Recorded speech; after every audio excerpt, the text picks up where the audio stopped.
¿Empleo? ¿Desempleo? No, sobre la actividad que hicieron el viernes pasado. ¿No recuerdas sobre el consumo, sobre la función de consumo en una economía con gobierno y una economía sin gobierno? Ay, no, profe. Espera, me toca revisar. Un momento. Estoy en empleo y desempleo, en modo empleo y desempleo. Qué pena. Tranquila. Estás en la actividad que hay que entregar este domingo, ¿sí? Sí, correcto. Pero ya Con el ejercicio del estudio de caso. con el ejercicio de estudio de casos sobre empresas textileras En enfocado con Colombia. los cifros del DANI. Ujú. Sí, señora. Muy bien. Bueno. Pero antes de pasar al tema de empleo y desempleo, vamos a organizar un último ejercicio sobre la demanda agregada. Este ejercicio nos va a ayudar un poco a revisar si los conocimientos que tenemos son suficientes para hallar la demanda agregada. Recordemos que la demanda agregada está compuesta por consumo, inversión, gastos del gobierno y exportaciones menos importaciones, que son las exportaciones netas, ¿cierto? Listo. Nosotros acá tenemos una actividad, la función de demanda agregada. La clase anterior hicimos dos ejercicios. Uno, hallar la función de consumo, ¿sí? En una economía sin gobierno, y después hallar la función de consumo en una economía con gobierno.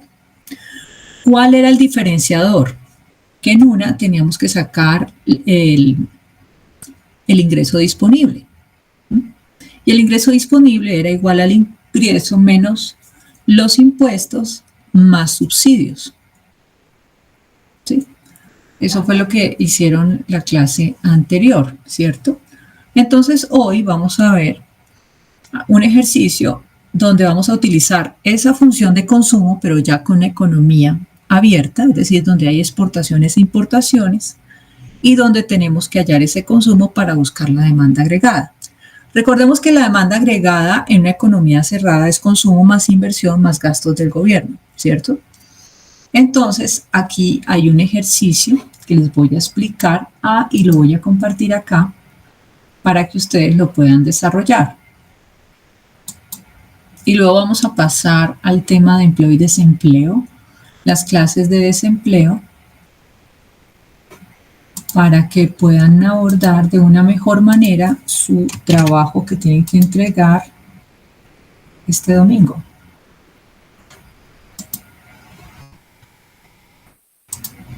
Bueno, entonces arrancamos acá. Ya les estoy compartiendo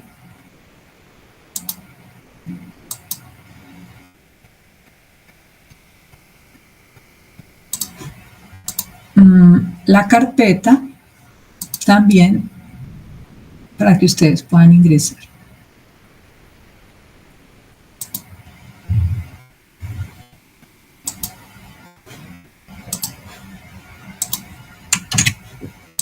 ¿Listo? Bueno. Entonces ya todos están acá. Entonces vamos a recordar que la C es el consumo de los hogares, I es la inversión de las empresas, G es el gasto público, X son las exportaciones y M importaciones. Se me proporcionan estos datos en una economía. Entonces, el consumo es igual a 500 unidades monetarias, la inversión es 200 unidades monetarias, gasto del gobierno 150 unidades monetarias, las exportaciones 120 unidades monetarias y las importaciones 70 unidades monetarias. Calcule la demanda agregada de esta economía. Si suponemos que el PIB es igual a la demanda agregada, entonces, ¿cuál es el valor del PIB, cierto? Entonces, acá tenemos que la demanda agregada va a ser igual al consumo, ¿cierto? El consumo es igual a 500 unidades monetarias más la inversión, que es 200 unidades monetarias, más los gastos del gobierno, que son 150 unidades monetarias, más exportaciones, que son 120 unidades monetarias menos 70. unidades monetarias, que es las exportaciones menos las importaciones. En este ejercicio, que es un ejercicio súper sencillo, entonces vamos a revisar acá cuánto nos da. Tun, tun, tun.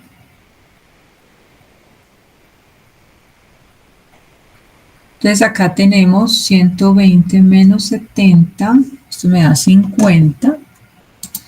Entonces son 700, 850, 900.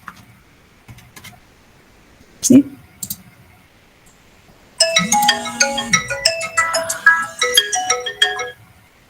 Entonces acá yo tendría 900 unidades y como la demanda agregada es igual al Producto Interno Bruto, esto es igual a 900 unidades. ¿Listo? Ahora, ¿qué me dice este ejercicio? Dice, en una economía abierta que se rige por la función de demanda agregada, C es el consumo de los hogares, eso ya lo sabemos, y la inversión, Se proporcionan los siguientes datos. La propensión marginal a consumir al consumo es de 0.8. El ingreso disponible de los hogares es de 1000 unidades monetarias. La inversión I es de 150 unidades monetarias. El gasto público es de 200 unidades monetarias. Las exportaciones son el 15% del Producto Interno Bruto. Entonces, acá, ¿qué nos está diciendo? Nos está diciendo que nosotros necesitamos sacar el 15% del PIB, ¿cierto? Que es exportaciones, y el 10% del PIB, que es importaciones. Recordemos que en una economía cerrada,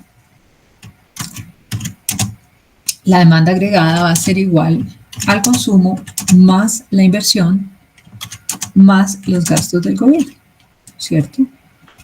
Entonces aquí voy a sacar el valor del PIB y sobre ese PIB voy a hallar el 15 y el 10%, y luego lo voy a anexar, ¿sí? Entonces, ¿y qué nos está diciendo? Que vamos a calcular el consumo de los hogares. El consumo de los hogares es igual a la propensión marginal a consumir por el ingreso disponible, ¿cierto? Entonces vamos a hacer el ejercicio. Este ingreso disponible, pues ya le sacaron los impuestos, y si tiene subsidios ya le ingresaron los subsidios. Entonces simplemente es la propensión marginal a consumir, que la propensión marginal a consumir es ese porcentaje de ese ingreso disponible que tengo. ¿Listo? Entonces lo vamos a desarrollar. Vamos a hallar el PIB, que es igual a la demanda agregada. Entonces, primero tenemos que hallar el consumo, control C y acá control V, ¿cierto?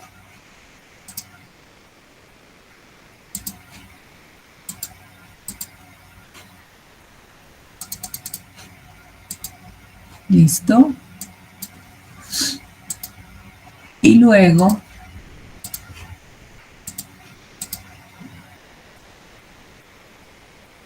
después de que hagamos entonces ahí sí, sacamos el porcentaje, el 15% de exportaciones, entonces las exportaciones va a ser igual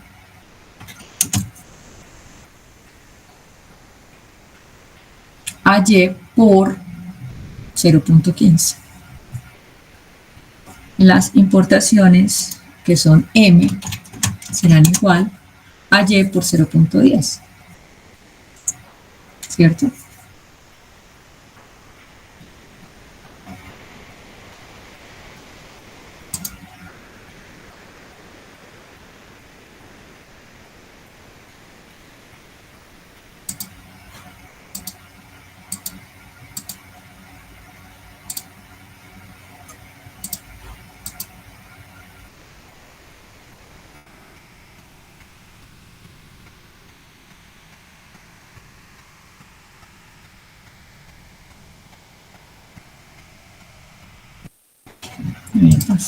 Voy a pasar esta hojita por acá.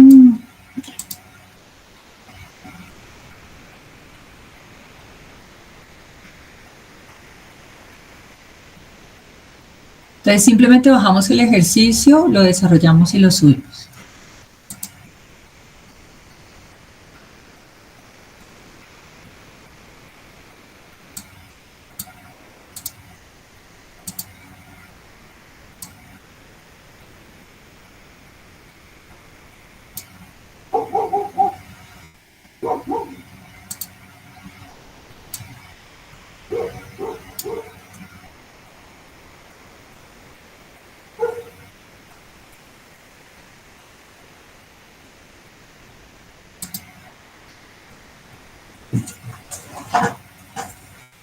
Profe, ¿cómo estás? ¿Podrías volver a copiar el link, por favor?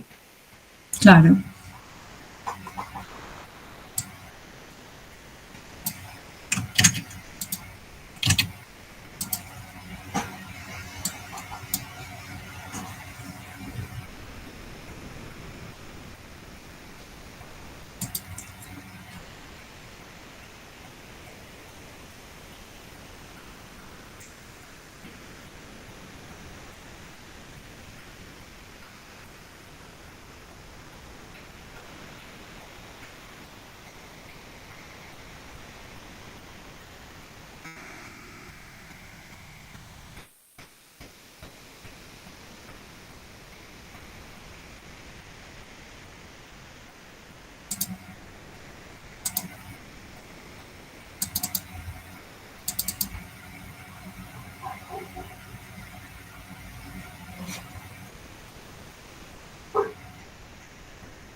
Profe, ¿se sube solo con ese ejercicio o vamos a trabajar más ejercicios en ese mismo archivo? No, solo con ese ejercicio. Después vamos a trabajar en otro link que yo ya se los envié. Vamos a trabajar deflación. Ah, ok, ok. El de Deflactación, dime. deflactación lo podrías volver a enviar. Qué pena es que entré un poquito tarde, no lo alcancé a coger. Ah, no, pero es que no lo he enviado. Estamos Ah, haciendo este. listo, listo, gracias. Con gusto.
Profe, perdóname, ¿el PIB dado es 900? El PIB dado, no, el PIB es lo que tienes que encontrar. Ah, ok. El PIB es un valor real. ¿Cómo? No, pues, espérame, yo reviso otra vez y te hago la pregunta nuevamente. Espérame, yo reviso nuevamente el documento y te hago la pregunta otra vez.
¿Cómo vamos? ¿Ya vamos a terminar?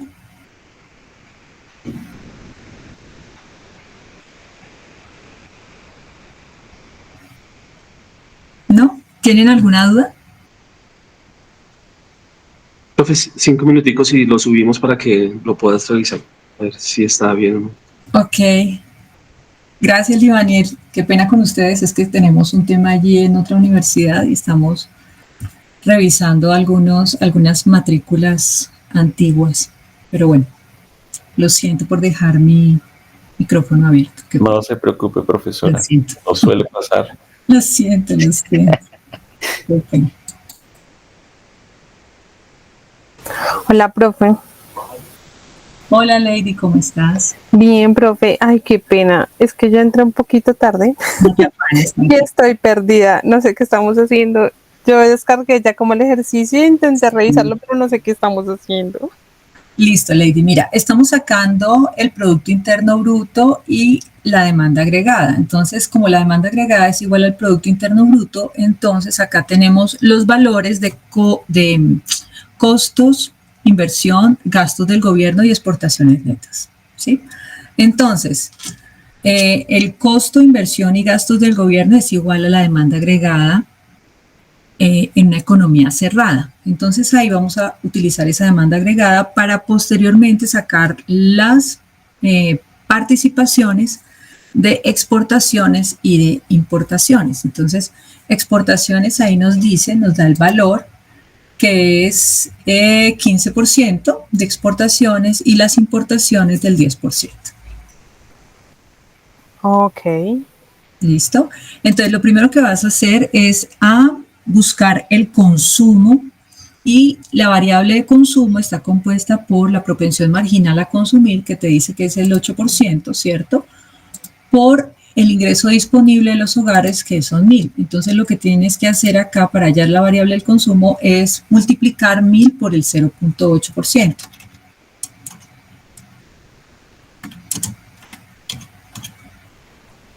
¿Sí? Y ahí te da la variable de consumo. Luego, entonces lo que vas a hacer es sustituir el consumo, la inversión y gastos del gobierno que te dan la parte superior. Gastos del gobierno, que es el mismo gasto público, son 200. Exportaciones, inversión más 250 y el consumo, que es el valor que te da acá. ¿Listo? Consumo, inversión, gastos del gobierno. ¿Listo? Listo, profe. Ya está ahí, vamos. Y hasta ahí vamos. Entonces, las exportaciones, cuando tú halles las exportaciones, que es el 15%, lo que vas a hacer es que al valor de las exportaciones les vas a restar el valor de las importaciones para que allí te dé exportaciones netas. Eso es. ¿Listo? Ok, profe.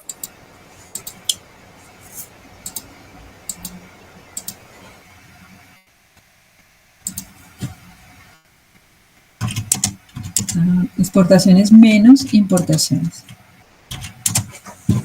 ¿Listo? Entonces, eso es lo que... Tienen 10 minutos y arrancamos. Bueno, Listo, profe, gracias. con gusto.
¿Listo? ¿Quién quiere empezar? ¿O lo hacemos entre todos? Entonces, mira, es 1000 por 0.08. ¿Quién me da el valor acá? ¿Quién tiene la mano arriba? Libaniel, te escucho. 800, profe. Listo. 800. Acá consumo, ¿cuánto es? Bueno, son 800 más. ¿Inversión cuánto es? 200. 150 unidades. 250, profe. 250, listo. ¿Y gastos del gobierno? 200. Perfecto.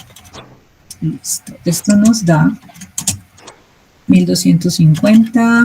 Perfecto, listo. Las exportaciones netas serían 1250, ¿cierto? Por, ¿cuánto es el porcentaje? 15. Sí. 0.15. Perfecto, 0.15%. ¿Cuánto te da? 87,5. 87,5, listo. 187. 187, profe. Gracias. ¿Y las importaciones? 125. 125. Muchas gracias. Por 0.10, ¿sí? Creo que es. Listo, 125. Entonces, esto sería 187.5 menos 125. ¿Cuánto nos da? 62.5. Muchas gracias. Listo. Entonces, la demanda agregada, que es igual al Producto Interno Bruto, es igual a 800 más 250 más 200 más 62.5, y eso nos da 1312.5.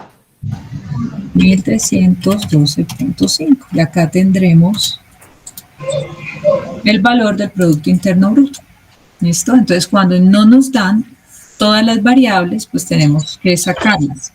Y como en este caso no teníamos las variables de exportaciones menos importaciones, nosotros utilizamos la demanda agregada en una economía sin exportaciones, es decir, una economía cerrada, una economía no abierta, y luego, a partir de esa demanda agregada, entonces nosotros sacamos el valor de las exportaciones menos importaciones. ¿Listo? A mí me da un valor diferente. Ah, no, perdón. Era yo. Ok, muy bien. Bueno, entonces vamos a continuar acá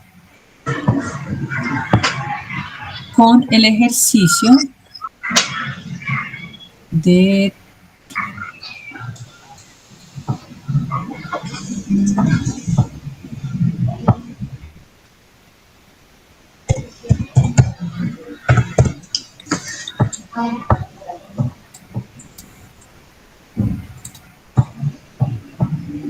Producto Interno Bruto.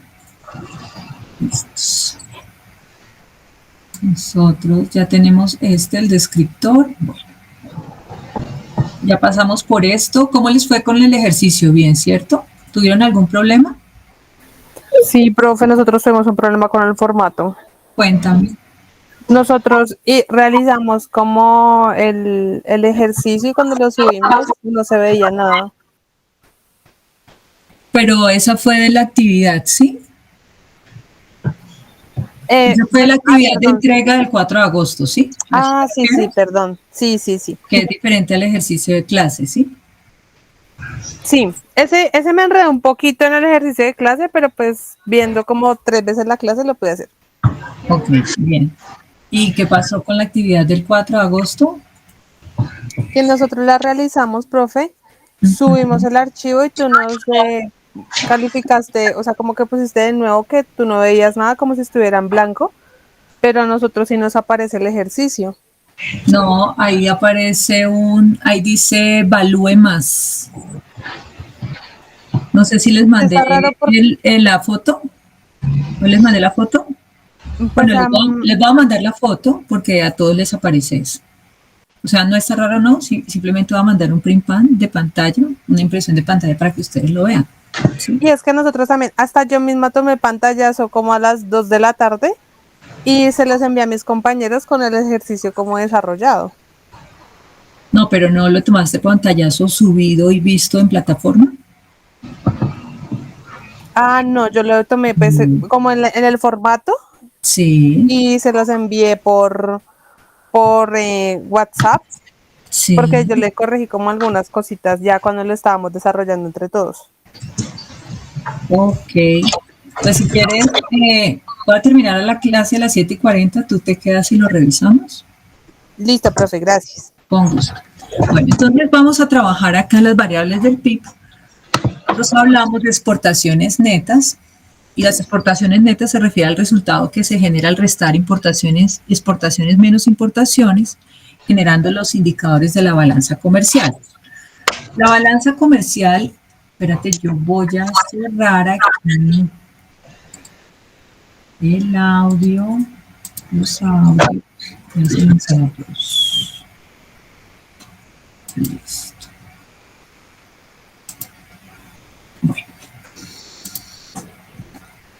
Nosotros tenemos, cuando tenemos una balanza comercial superavitaria, es porque las exportaciones son mayores que las importaciones, ya que el número de divisas que ingresan por venta de bienes y servicios son mayores al número de divisas que salen por compra de bienes y servicios.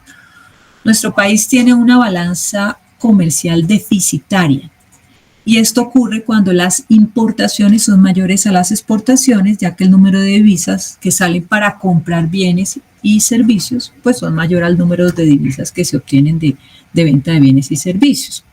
La balanza comercial equilibrada ocurre cuando el valor de las exportaciones son iguales al valor de las importaciones, ya que el número de divisas que ingresan, que salen para comprar bienes y servicios, son iguales. Eso es como si tuviéramos allí un punto de equilibrio entre exportaciones versus importaciones.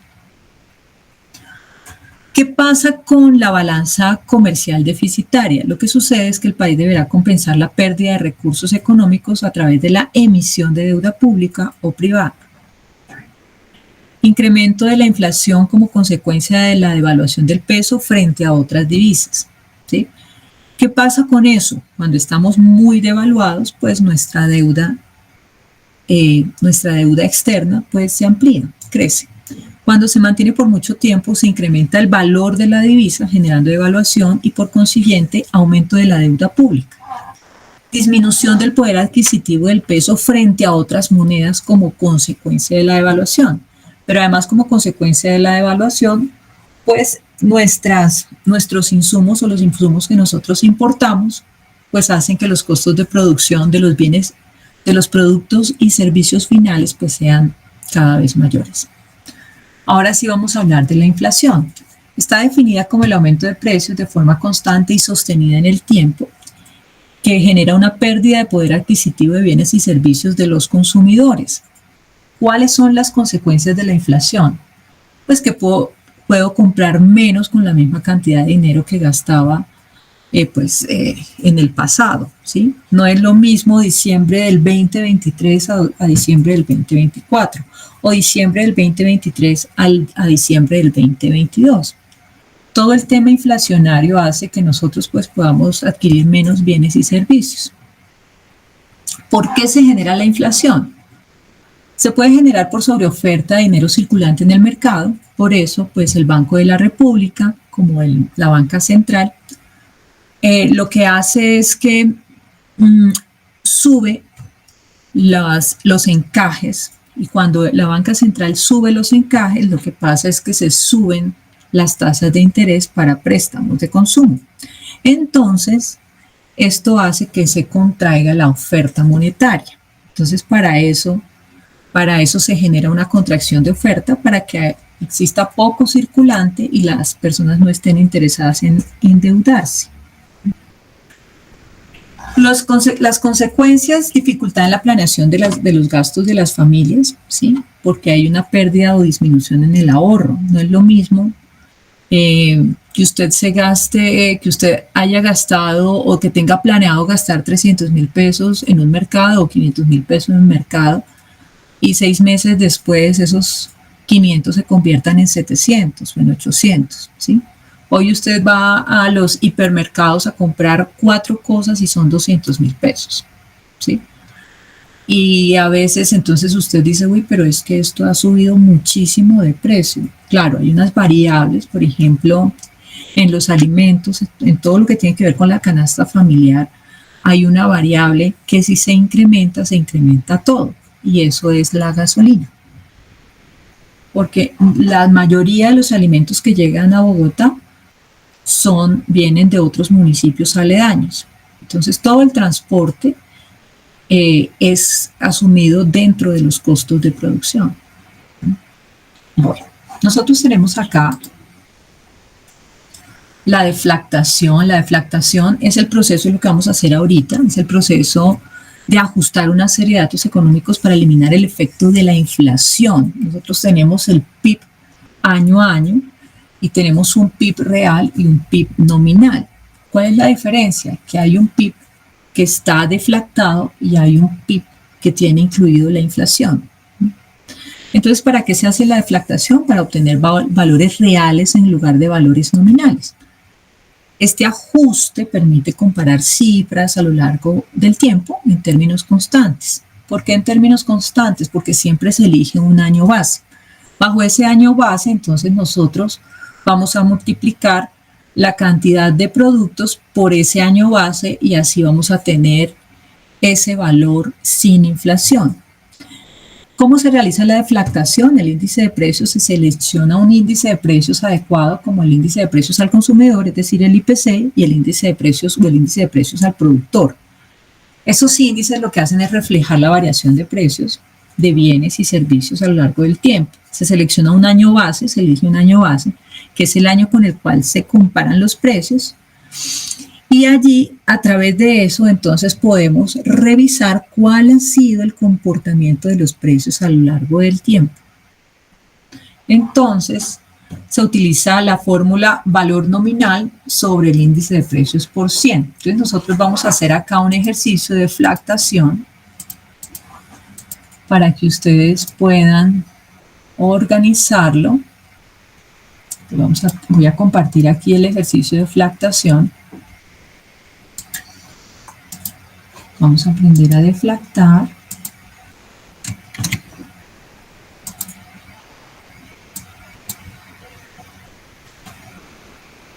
¿Ya lo están viendo? ¿Ya pueden ingresar?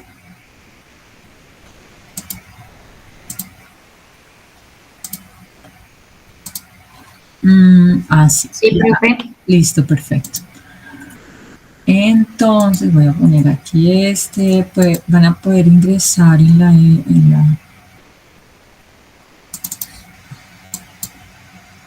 Aunque no estás compartiendo pantalla de eso, profe, todavía. ¿No? Muchas gracias, Livanil. Ya lo voy a compartir, el ejercicio de la deflactación, para que ustedes lo tengan en cuenta. Pero creo que yo ya lo sabía, creo que se los había enviado, ¿cierto? Si no estoy mal, el ejercicio de la deflactación. Pero bueno, ya les voy a poner aquí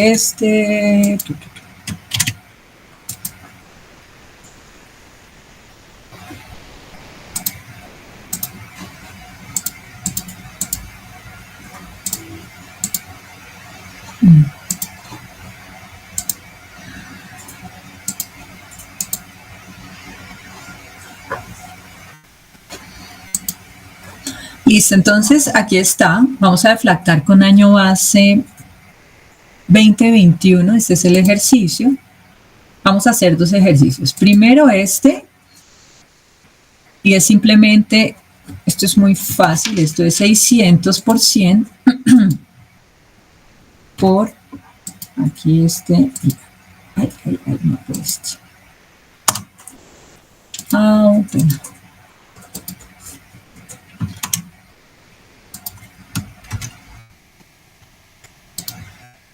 No. Así que no. Es que está cogiendo el de allá. Ya sé qué pasa. A ver. B11 por 1.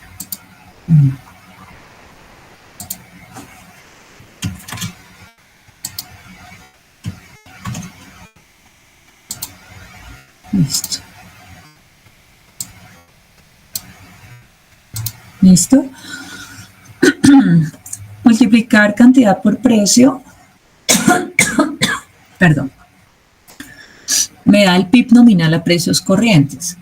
Es decir, el PIB con inflación.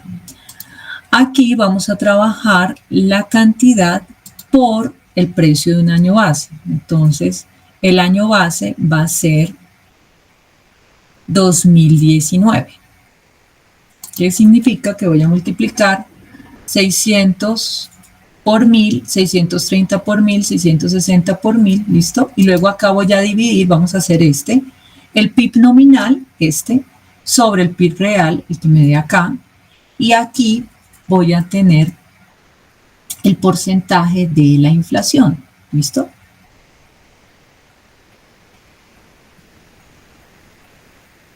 Entonces acá voy a tener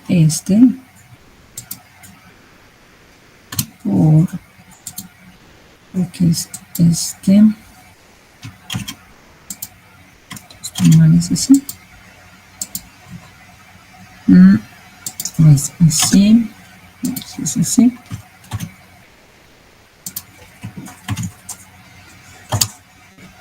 Sí.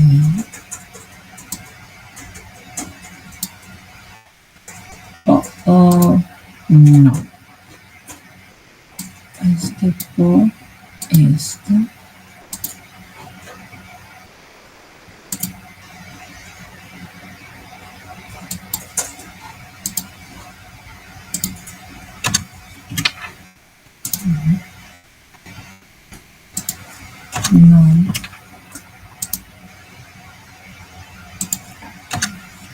C11.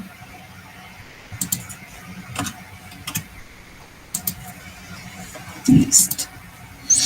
Entonces el PIB, el deflactor, es igual a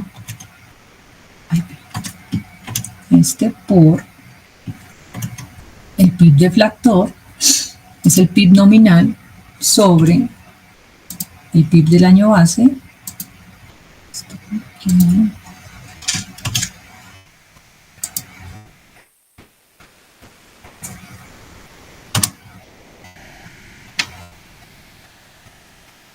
Listo.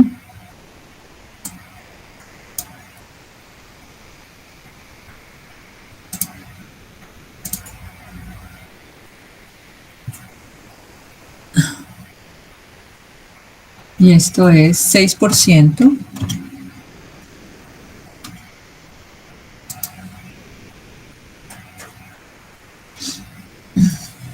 $2%. Esto es 2%. Y esto es 2%. ¿Sí? Profe, ¿ese porcentaje de dónde sale el de la inflación?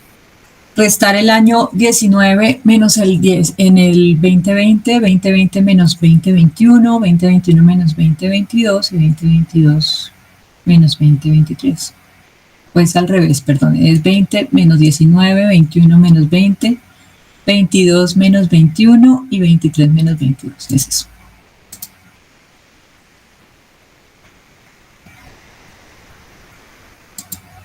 Para que el porcentaje. Y profe, perdóname, y en el año, en el PIB precios constante de año, ¿qué fue lo que hiciste ahí?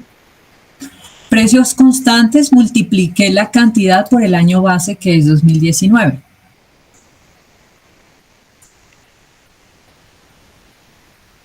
O sea, 630 por 1000, 660 por 1000, 690 por 1000 y 720 por 1000. Profe, El año base es 2019, sí, entiendo. profe, entonces ahí el PIB nominal de cada año, ¿cuál sería? ¿Cuál sería el porcentaje del PIB nominal de cada año?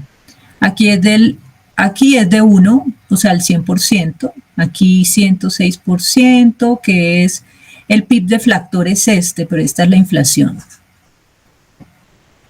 Aquí sería el 106%, 108, 110, 112.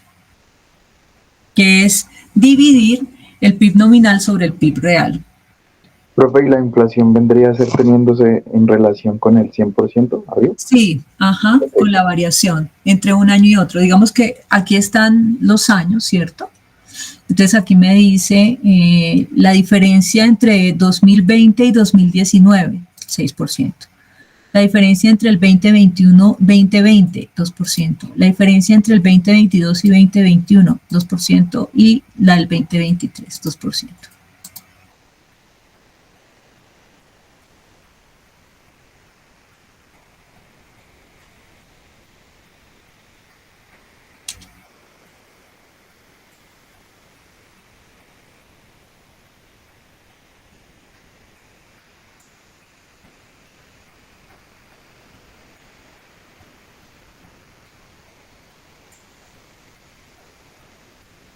Entonces acá en el ejercicio 1 vamos a hacer lo mismo, pero eso ustedes lo van a hacer solitos y con año base 2021.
Profe, un detallito, qué pena.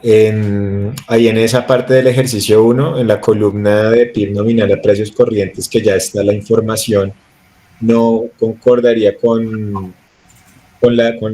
con lo que está en cantidad y precio, ¿no? Por ejemplo, en el año 2019 la cantidad SOCE es 150 y el precio 1000, y ahí dice 1000, pero en realidad pues debería ser 650.000. Entonces el resto del ejercicio tampoco cuadraría. ¿Dónde? O ¿Hay sea, algo que está mal? exacto, esa columna. Ok, 650.000, sí. Pero, ok. Y lo mismo pasa con todas las otras también. No, pero eso lo están llenando ustedes. Oh, Esto no lo estoy haciendo yo. ya. Sí, eso lo están haciendo ustedes. Y no deberían hacerlo además, ¿no? Esto ustedes tienen que bajarlo, lo hacen, lo llenan, lo suben. O sea, por eso yo hice este ejercicio, este ejemplo, y ustedes hacen esto. Este es el ejercicio que tienen que hacer ustedes con un año base del 2021. Listo. Gracias, profe. Con mucho gusto.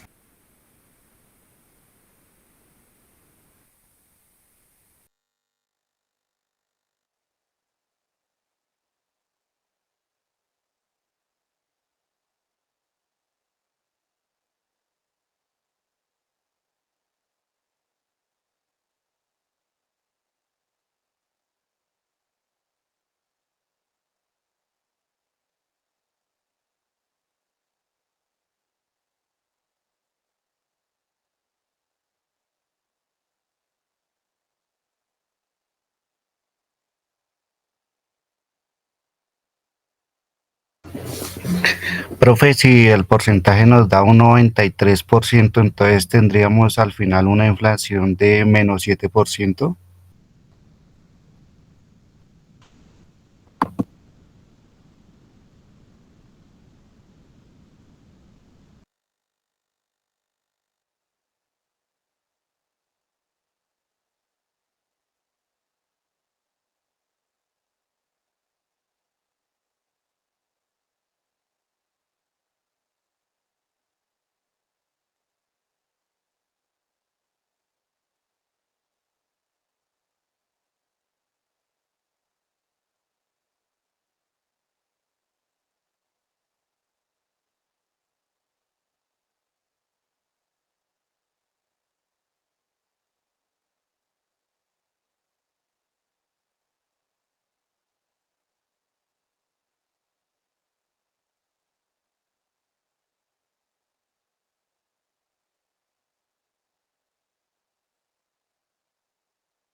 Profe, tengo una duda.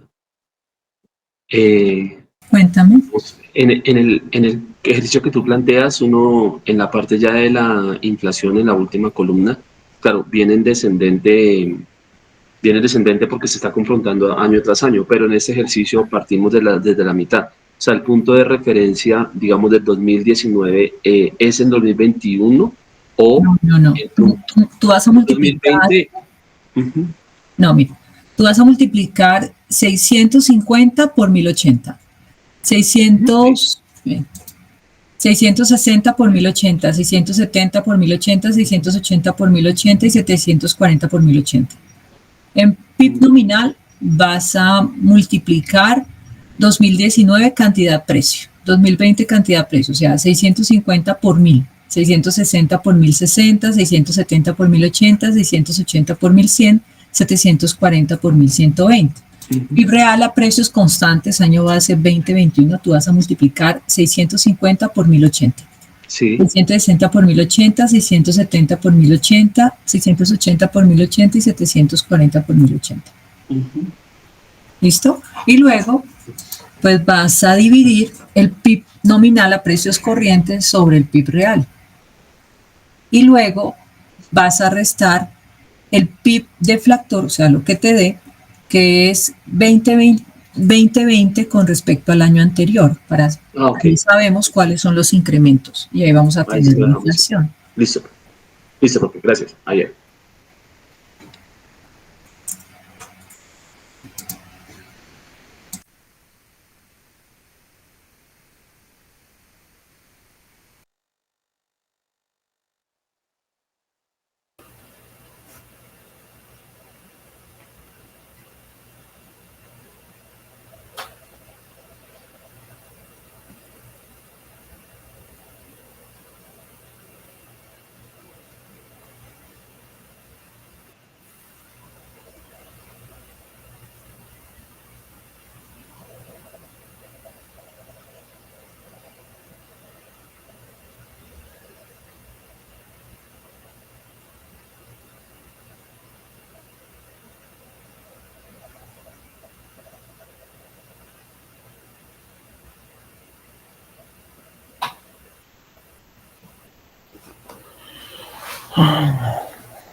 Listo, profe.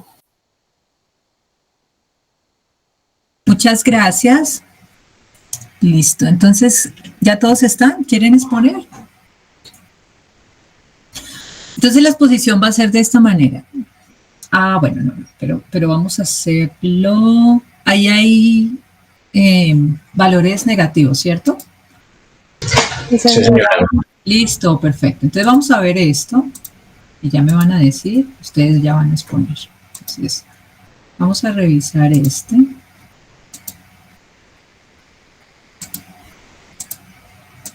Ya volvemos a hacer. Entonces, como saben, la inflación es definida como la variación de precios de todos los bienes en una economía de un periodo a otro. Está dada regularmente por una cantidad de precios que crece elevadamente, afectando pues el poder adquisitivo de las personas, lo que significa que sus ingresos se van a ver afectados a la hora de adquirir bienes y servicios, ¿cierto? Nosotros tenemos varias clases de inflación. Bueno, esta es la actividad de deflactación que hicieron. Y tenemos un indicador de inflación que nos sirve, 1, para medir el cambio del costo de vida, 2, para ajustar contratos que son afectados por los precios. VR, ¿qué tipo de contratos son afectados por VR? ¿No? ¿La vivienda? Exactamente, sí, la vivienda. Muy bien. Entonces, estas son afectaciones que por medio de VR tienen los consumidores de finca raíz. Clases de inflación, entonces tenemos esta inflación, tiene la característica de ocurrir cuando el PIB no crece, es decir, está constante. Pero si la inflación, es decir, si los precios crecen, pero el Producto Interno Bruto no crece, presentándose por un no crecimiento económico. La deflación es cuando hay una disminución de precios, que eso ocurrió en el cuadro que ustedes van a presentar ahorita. Puede ser por sobreoferta de bienes y servicios, donde los productores deben bajar el precio para que el producto se venda, ¿sí? Entonces, puede haber una influencia en la oferta monetaria, es decir, puede ser que el Banco Central subió los encajes, hay una contracción de la oferta monetaria, impidiendo que las personas no se endeuden para comprar productos y servicios, ¿sí? Entonces, cuando hay mucha oferta de bienes, pocos demandantes, entonces cae el precio de los productos. Entonces ahí podemos ver una deflación. Cuando hay una hiperinflación, ahí está el incremento de precios de forma constante y rápida, generando pérdida en la capacidad adquisitiva del dinero, llegando a un 100% mensual. Por ejemplo, economías que han tenido hiperinflación. Ejemplos de economías que han tenido hiperinflación. Que hoy la papa vale 2.000 pesos y mañana vale 4.000 y pasado mañana vale 6.000. Venezuela, Argentina. Bien. ¿Cuál más? Argentina, muy bien. ¿Cuál más? Ecuador llegó a tener esa hiperinflación. Hiperinflación, muy bien. Causas de la inflación, emisión desbordada por parte del Banco Central, es decir, saca muchísimo dinero circulante al mercado. Hay escasez de productos, desaceleración de la economía de un país con que se tengan acuerdos comerciales. Por ejemplo, nosotros decimos, y lamentablemente es cierto, cuando Estados Unidos estornuda, acá nos da gripa, y nos da gripa por 6 meses, ¿sí? Entonces, eso sucede porque es uno de nuestros principales aliados comerciales. Entonces, cuando ellos no consumen, es decir, no nos están comprando flores, o no nos están comprando café, o no nos están comprando otros insumos agrícolas, pues nosotros nos vemos afectados. Entonces, desconfianza del inversionista o clasificación baja por parte de las financieras externas con el país. Eso es un problema para nuestro país porque no tenemos inversión. Tasa de cambio se vuelve alta con respecto a divisas de otros países, etcétera, y eso hace que nuestros costos de producción se suban. Bueno, entonces a partir de acá vamos a hacer nuestra exposición. Ya tenemos desarrollados algunos conceptos importantes. Vamos a hacer nuestra exposición donde ustedes me van a dar alguna razón por qué suceda la deflación, por ejemplo, ¿sí? O porque suceda la estanflación, por ejemplo, o una hiperinflación, por ejemplo, ¿sí? Teniendo en cuenta, pues, nuestro cuadro que vamos a presentar. Ay, pero nadie lo ha subido. Voy a mirar acá, No, no los han subido. Sí, profe, ahí están. ¿Sí? Sí, profe, ya hay varios aquí. Sí, tienes toda la razón, perdón, me disculpo. Voy a escuchar a Andrés Felipe Rojas. Bueno. ver. ¿Te comparto o lo haces tú? No, sí, sí me puedes ayudar a compartir el documento. Con esa no en el desorden. Listo, entonces ya te voy a compartir el documento.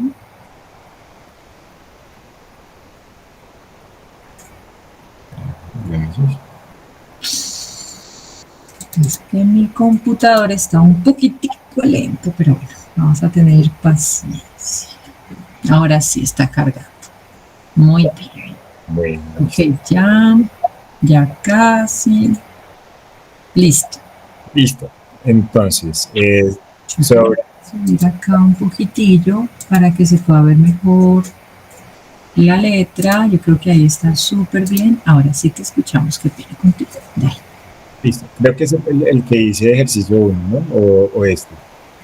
No, ay, el ejercicio 2. Ah, Ya. listo. Listo. O sea, este, ¿sí? Sí. Listo, perfecto. Entonces, pues, ejercicio de deflactación para los precios, para el PIB real, para ver de los años cercanos al 2021, pues lo que hicimos fue calcular el PIB nominal a precios corrientes, que como se puede ver ahí en el cuadro, tomando como base el 2021, pues son precios inferiores, lo que indica que los años anteriores los precios fueron inferiores a los que se registraron en 2021. Particularmente del 2019 al 2020 se puede ver una inflación pues mayor, correspondiente a 6 puntos por algún motivo. Por algún motivo quedó ahí, o sea, debe ser cuestión de decimales, pero sí alrededor de 6 puntos porcentuales, y podríamos inferir de alguna forma que, pues si nos vamos a la economía colombiana, que tuvo que ver con el tema, no sé, la pandemia, puede ser, la pandemia, por causa de la pandemia el gobierno pudo haber emitido, mandaba a imprimir billete para subsanar la emergencia social que teníamos acá en el país. Pero pues ahora sí deflactado, pues los precios fueron superiores en 2019 y 2020 a lo que fueron en 2021. Ya para los años posteriores, 2022 y 2023, en el ejercicio se ve pues una inflación estable. Habría que analizar otras variables para identificar si esto pues es algo positivo o negativo, pero en últimas pues los incrementos con respecto del año 2021 pues fueron constantes y están muy bien, ¿no? Una inflación del 2% me parece hasta sana, porque quiere decir que hubo consumo y pues que hubo productividad. Okay. Muy bien, muy bien. Gracias.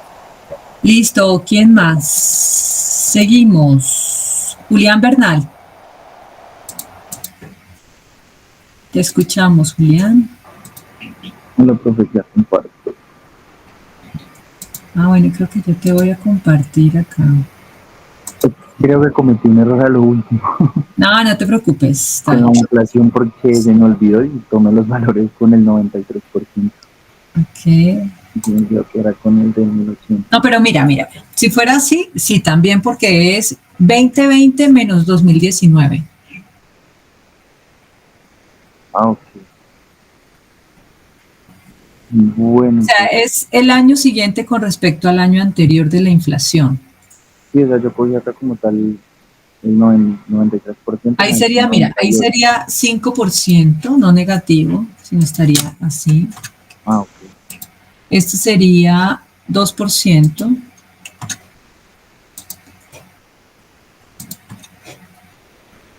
Y esto sería 2%. ¿Sí?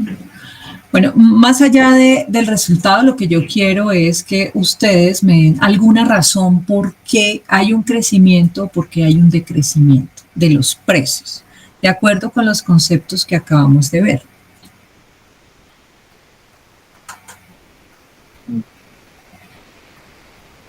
¿Qué se les ocurre que podría pasar, o sea, con respecto y cómo lo categorizamos? Es decir, estamos en una economía de estanflación, que tienen la característica de ocurrir cuando el PIB no crece, pero sí crecen el valor de los precios, el valor de los productos, perdón, es decir, el precio.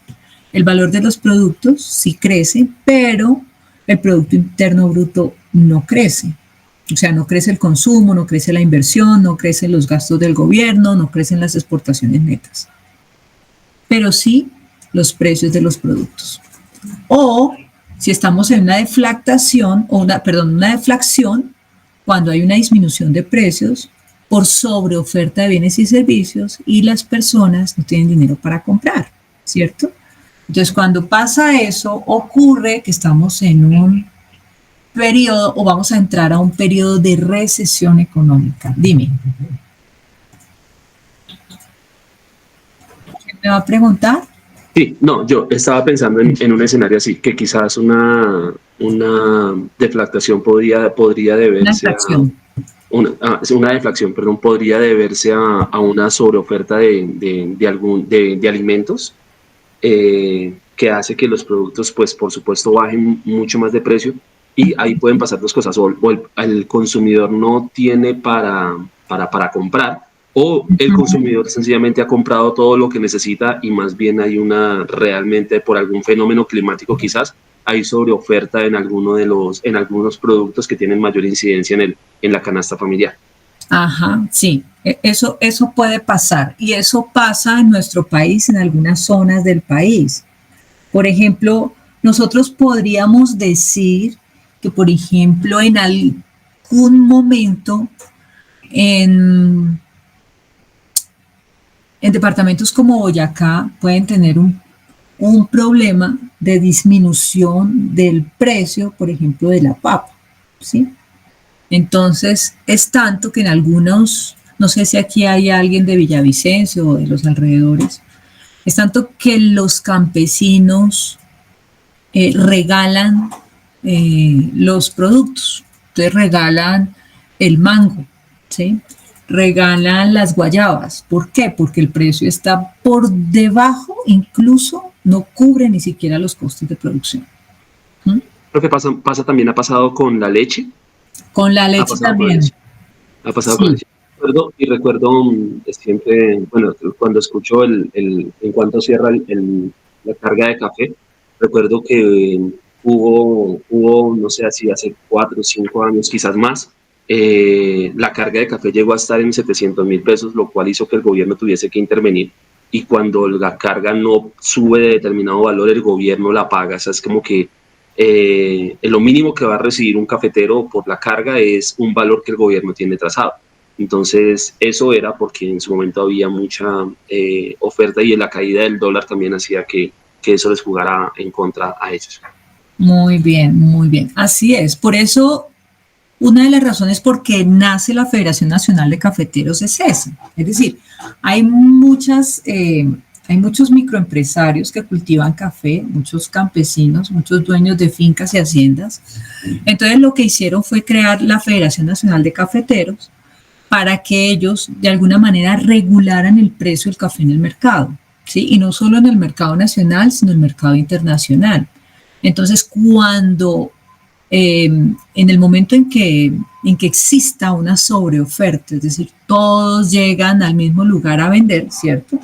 Entonces, es la Federación Nacional de Cafeteros la que se encarga de comprar todos estos excedentes de producción y mejorarles el precio, tener ahí, dejarlos en inventario, porque ellos se encargaban de transformar el café, hacer café instantáneo, café de sabores. Entonces ellos lo que hacen, sí, es cierto que hay mucha sobreoferta, el precio del café está por el piso, pero nosotros, para sostener los campesinos en Colombia, vamos a comprar ese café, ¿sí? Entonces ya hay una regulación de precio del mercado por parte de esta Federación Nacional de Cafeteros, y eso es lo que ellos hacían, para que muchas fincas y pequeños microempresarios no quebraran.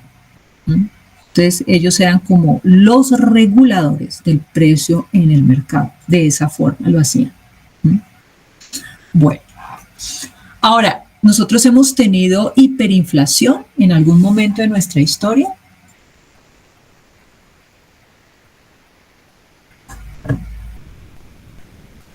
¿no?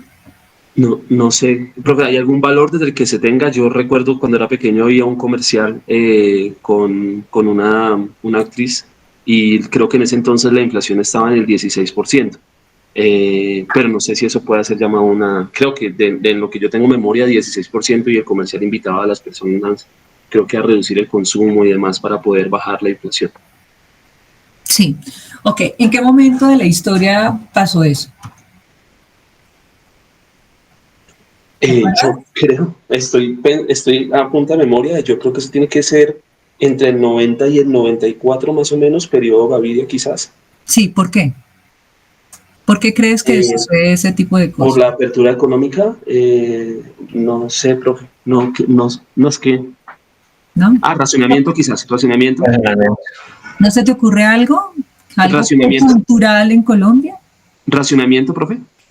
No, narcotráfico. Ok. En el año 95 es que muere Pablo Escobar. ¿No? Entonces ustedes saben que todo el tema del narcotráfico en Colombia es un tema de economía subterránea, ¿sí? Todo el mundo, ¿qué pasaba en Antioquia? Todo el mundo tenía dinero y dinero para votar, ¿sí? Entonces, claro, si usted es una señora que tiene, no sé, venta de empanadas, perros calientes, ¿sí? Pero llegan 5 personas y le compran no las empanadas a 2.500 y las empanadas a 10.000. ¿Sí? Entonces ocurren hiperinflaciones porque hay muchísimo dinero en el mercado, ¿sí? Entonces habían personas que simplemente cogían el dinero y lo botaban, ¿sí? Eso era. Entonces ahí también se crean hiperinflaciones, entonces se crean unas microeconomías sectoriales donde los precios suben desbordadamente. ¿Por qué? Porque todo el mundo tiene dinero en el bolsillo. Entonces, eso era lo que sucedía. Alguien mandaba a un niño a comprar algo a la tienda, vaya, cómprame tal cosa y yo le doy tanto. ¿Sí? Entonces, eso era lo que ocurría en algunos sectores. ¿Sí? Pero ustedes saben que si yo compro una empanada, no a 2.500, sino a 10.000, pues claro, yo estoy supliendo mis costos de producción, pero además, con esos 10.000 puedo comprar 2 empanadas, 3 empanadas más, o sea, 3 porciones más de pollo, 3 porciones más de arroz, etcétera, etcétera, ¿cierto?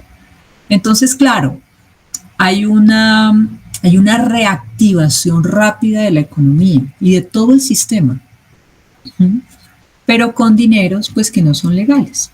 Eso pasa en algunas economías que son permeadas por el narcotráfico.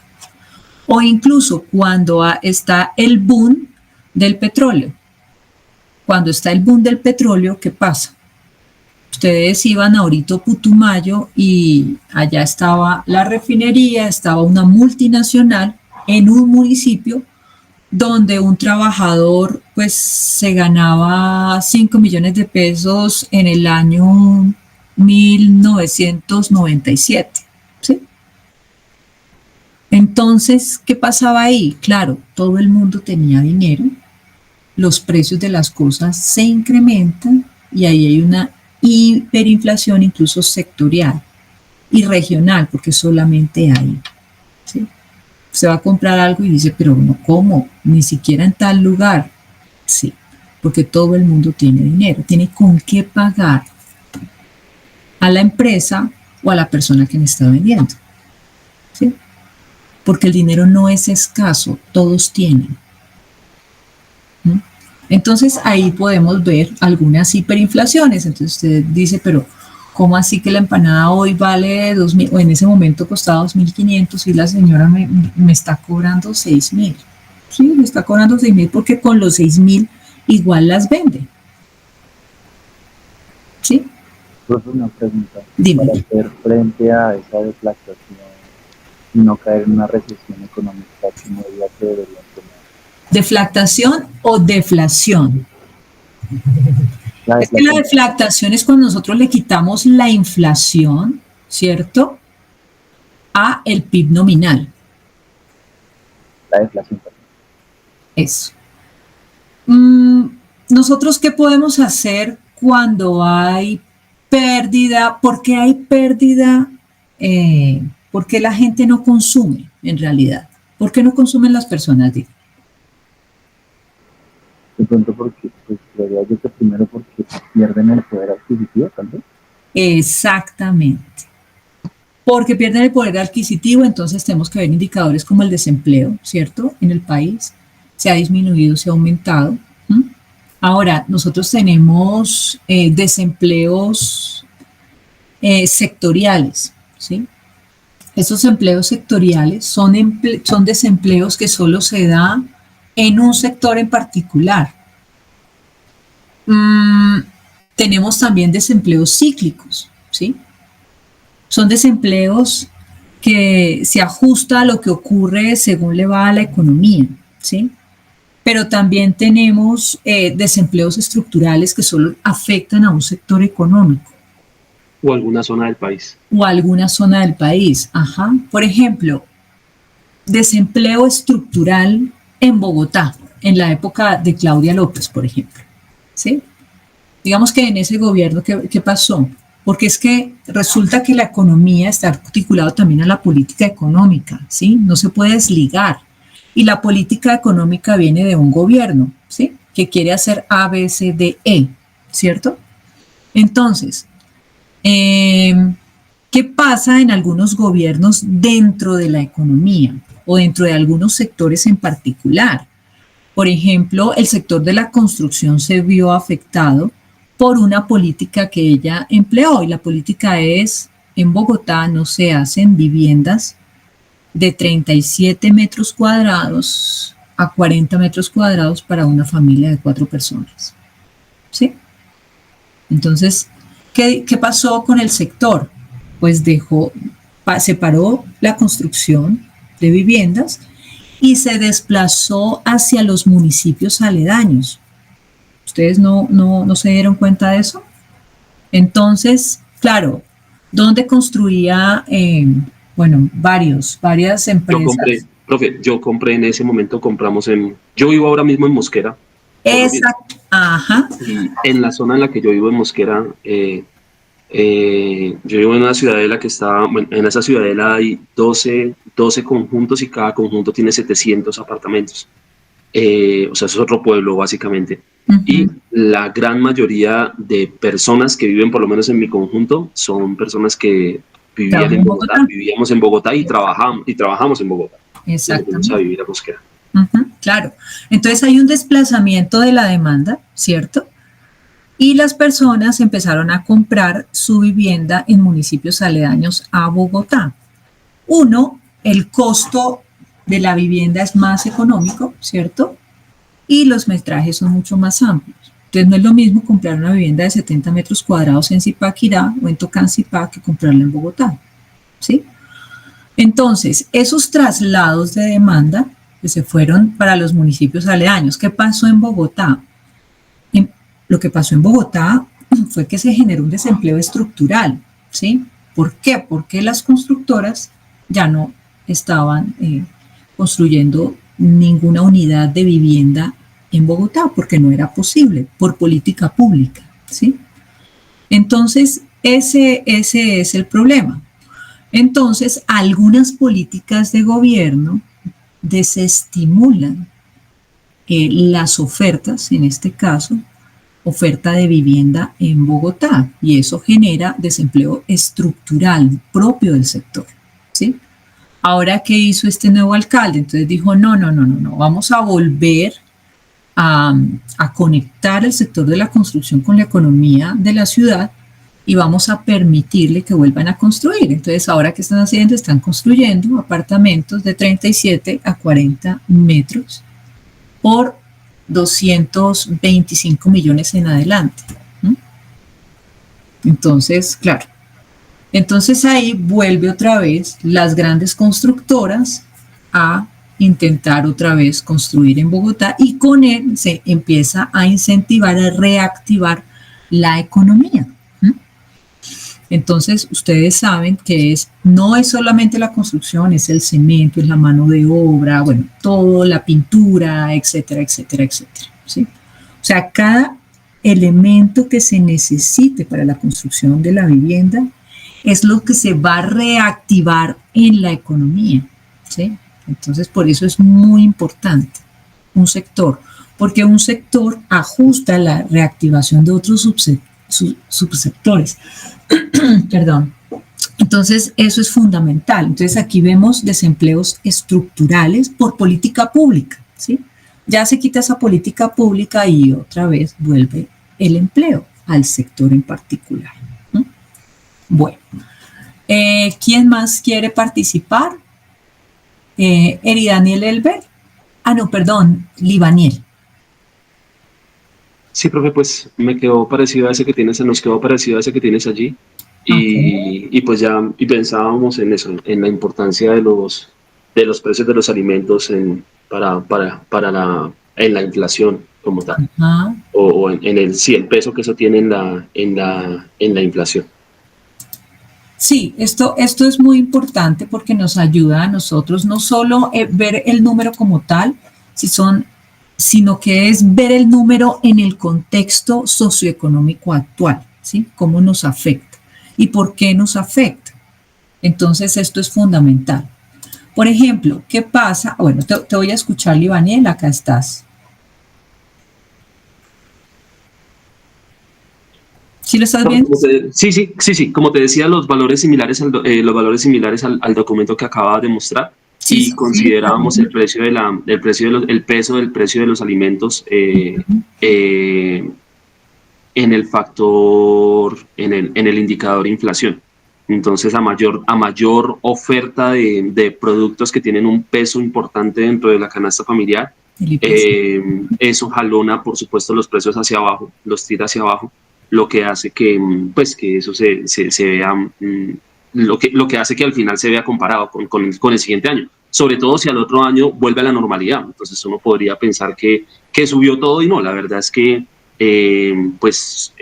los precios normales son los que ya nosotros nos hemos acostumbrado a unas inflaciones entre el 5 y por debajo de eso, de tal manera que las inflaciones de los 2 años anteriores para nosotros han sido bastante cruciales, o sea, han sido bastante fuertes, porque veníamos acostumbrados a inflaciones por debajo del 5%. Entonces, estoy pensando ahora mismo quizás también, profe, en el valor de la vivienda. A mayor cantidad de inmuebles en oferta, en arriendo, también eso jalona, es un factor que quizás puede tener un peso para dentro del PIB, dentro del consumo de los hogares. Al final, el gasto de vivienda es el 30%, creo que, de lo que gasta un hogar en Colombia. Entonces, si ese valor va hacia abajo, por supuesto que eso literalmente libera dinero para el consumo. Ok, sí, en eso tienes toda la razón. Entonces, si yo, por ejemplo, estoy buscando un arriendo en algún sector y hay muchos apartamentos también ofertados en arriendo en ese sector, pues el precio del arriendo en ese lugar particular pues va a disminuir. Eso es cierto. Muy bien. ¿Quién más quiere participar? María Isabela.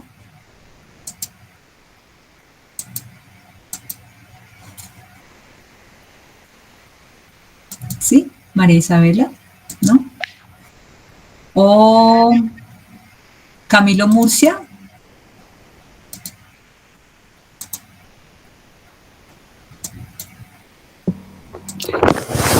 Profe, no sé si me quedó bien, me salí 5 de la clase, entonces pues... No te afanes, Camilo, no te afanes, que estamos aquí para aprender. No hay lío. Yo te escucho. Cuéntame, Camilo. No, pues prácticamente esa era la pregunta que tenía. Porque me arrojó un porcentaje negativo, entonces ahí no sé si me quedó bien lo de la inflación. Bueno, pero más que esto, lo importante es que tú sepas por qué o cuándo sucede, ¿sí? Entonces, ¿qué pasa cuando te arroja algún porcentaje negativo? ¿De qué clase de inflación estamos hablando? ¿No? ¿Alguien le quiere ayudar? ¿No? Se supone supone que cuando se genera un dato negativo es porque hay una deflación Muy bien, hay una deflación. en el PIB. Entonces, digamos que disminuye ese porcentaje debido a algún factor que cambió el Producto Interno Bruto durante ese periodo del tiempo. Como hablábamos, por sobreoferta de algunos productos, por muy bien. escasez, digamos que también esos escenarios son los que generan esa deflación. Exactamente, muchas gracias. Así es, cuando tenemos deflación o cuando tenemos que no hay un incremento en los precios de los bienes y servicios, sino que al contrario disminuyen, tenemos una deflación porque puede ser que las personas no estén comprando, hay una pérdida del ingreso, ¿cierto? Pero además hay una sobreoferta de bienes y servicios. Entonces eso hace que los precios vayan para abajo.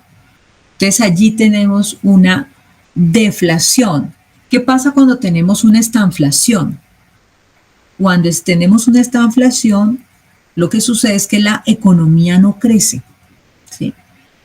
No crece los bienes, los productos y servicios que sacan las empresas al mercado y nuestros ingresos pues son pocos, pero sí los precios. Entonces, ¿por qué puede crecer? ¿Por qué puede aumentar un precio? Un precio puede aumentar porque los costos de producción de ese bien o servicio han subido. Entonces, ¿qué pasa, por ejemplo, cuando nosotros somos importadores de materia prima?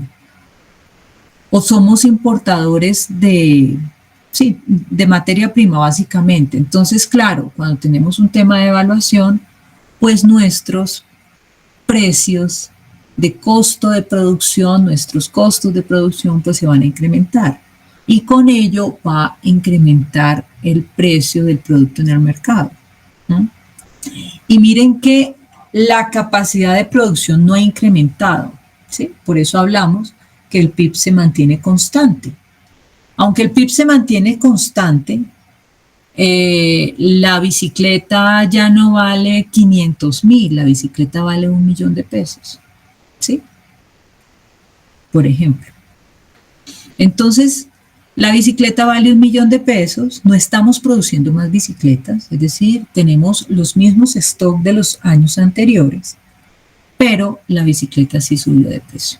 Y subió de precio porque nos toca importar todo para hacer la bicicleta que nosotros sacamos al mercado. Como tenemos un tema de evaluación, pues claro, los costos de producción suben y con ello también el precio del producto en el mercado. Muy bien. Pero en general eso no pasa. O sea, en general no, pienso en que en general no pasa que si un productor ve que su materia prima bajó, entonces él baje los costos o él baje el precio al consumidor final. O sea, al fin, eso, es decir, lo pienso yo desde mi negocio, por ejemplo, desde lo que yo hago, desde lo que yo hago. Nosotros no hacemos eso, al final eso suma como un ingreso adicional y demás vía cualquier figura del ejercicio. Pero en general, pues no sé si eso es algo que es inherente de la economía, pero tiene que ser realmente que hayan factores que si bajando los precios porque bajaron las materias primas, entonces vamos a aumentar el volumen de venta, pero en general si la venta se está dando a los precios que ya están trazados, pues al final la compañía está teniendo utilidades vía otro factor, pero no siempre se trasladan esos precios al consumidor. O sea, si se sube, y eso se traslada al consumidor, pero si se bajan las materias primas, no siempre eso se ve reflejado. Ok. Eso depende. En realidad, yo creo que la mano invisible de Adam Smith funciona ahí en la teoría. ¿Por qué? Porque las empresas deben bajar los precios si no venden.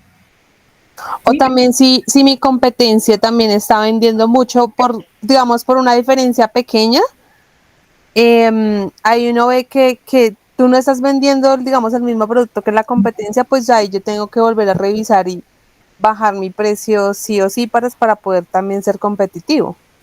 Exactamente, sí. ¿Por qué? Porque es que lo que quieren hoy las empresas es ampliar su nicho de mercado. O sea, yo tengo un nicho de mercado del 15%, y yo sé que estos son mis clientes, pero a mí me gustaría ampliarlo al 20%. No es lo mismo si yo lo tengo en el precio regular del mercado del producto si yo lo bajo, ¿sí? Ustedes, algo sencillo, ustedes van a comprar, van a tener una actividad en la casa y van a comprar empanadas, ¿cierto? No es lo mismo, por ejemplo, en Navidad, ¿sí? Hay algunos sitios donde te venden, no sé, 100 buñuelos a tanto, ¿cierto? O 100 arepitas pequeñitas de queso a tanto o empanadas a tanto. Entonces ustedes dicen, bueno, nosotros nos reunimos en familia y cada día hay una parte de la familia que se encarga de la novena, ¿cierto? No es lo mismo que a usted le vendan las empanadas a 500 que se las vendan a 2.000, ¿sí? ¿Por qué? Porque para usted como consumidor, pues usted dice, no, yo no voy a comprar empanadas a 2.000. Además es que tengo que comprar 20 empanadas, ¿sí? Entonces yo voy a comprar las empanadas a 500, las que son de cóctel, ¿ves? Entonces lo que usted hace, si no baja el precio en el momento en que lo necesita, es que restringe un incremento de su oferta y restringe una ampliación de su nicho de mercado. ¿Por qué? Porque incluso puede ser que esa persona que hoy le compre las empanadas a 500 tenga una empresa de eventos, ¿sí? Entonces, todo eso lo tiene que mirar el empresario en el mercado. Que para mí, ¿qué es más considerable? ¿Ampliar mi nicho o sostenerme el precio en el mercado donde yo supero la utilidad, ¿sí? Pero voy a tener menos clientes, ¿sí? Que si de pronto bajo un poquito el precio en el mercado y amplío pues mi nicho de mercado, voy a tener más clientes. Entonces ahí hay una relación costo-beneficio interesante, pues que cada uno de los microempresarios pues tienen que analizar, ¿no?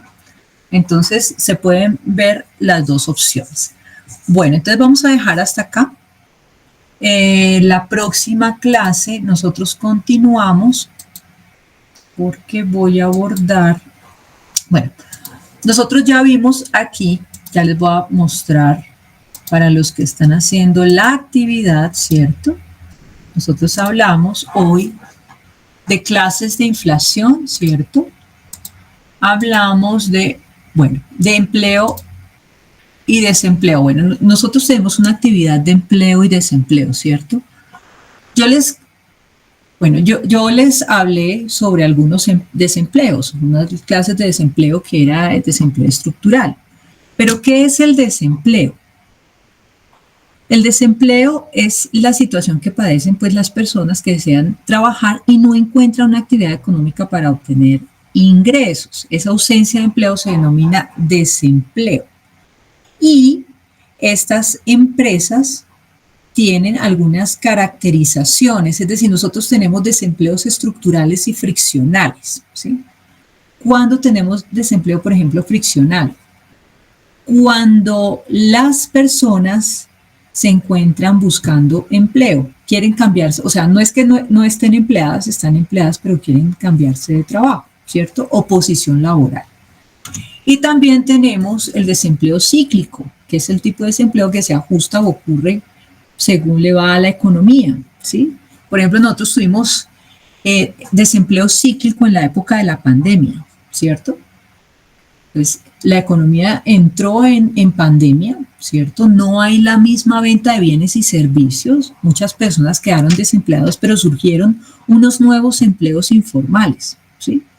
Los empleos informales eran enfocados al servicio. Entonces a ustedes le llevaban el mercado, compraban las cosas. Bueno, todos esos desempleos se abrieron nuevas empresas por internet, ¿cierto?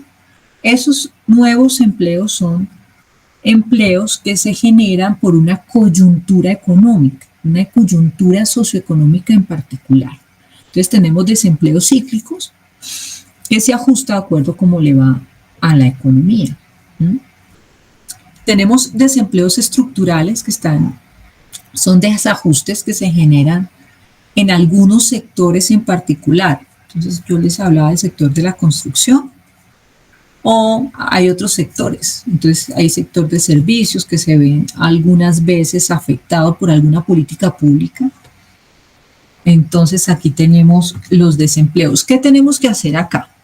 tenemos que revisar el artículo que yo les puse en la plataforma, revisar todo el tema de la situación de contexto del sector textil en Colombia. Entonces ahí hay un diagnóstico, hay un contexto, nos dicen por qué, nos muestran algunas estadísticas, algunas cifras importantes. Entonces lo que nosotros tenemos que hacer es el descriptor del suceso y hacer un plan de choque. Si yo fuera, no sé, ministro de Hacienda, ¿sí? ¿Yo qué haría para reactivar ese mercado? ¿Por qué? ¿Por qué ministro de Hacienda? Bueno, porque yo manejo todo el tema fiscal y yo soy el que recibo vía la reactivación de los sectores por medio de la DIAN los ingresos y yo soy los que los reparto. Entonces yo digo, acá se va esto para el sector salud, para el sector educación, para el sector deportes, ¿cierto? Entonces yo qué haría para reactivar o generar un plan de choque para este sector en particular, teniendo en cuenta todo el contexto socioeconómico, todo el tema de importaciones, ¿cierto? Y cómo hago como gobierno para generar ahí una restricción. Eso es lo que hay que hacer. ¿Listo?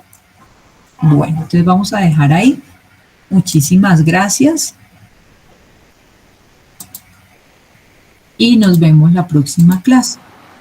Muchas gracias, Gracias, chicos, por la clase. Muchas gracias. Profe, ¿nos quedamos un momentico las dos?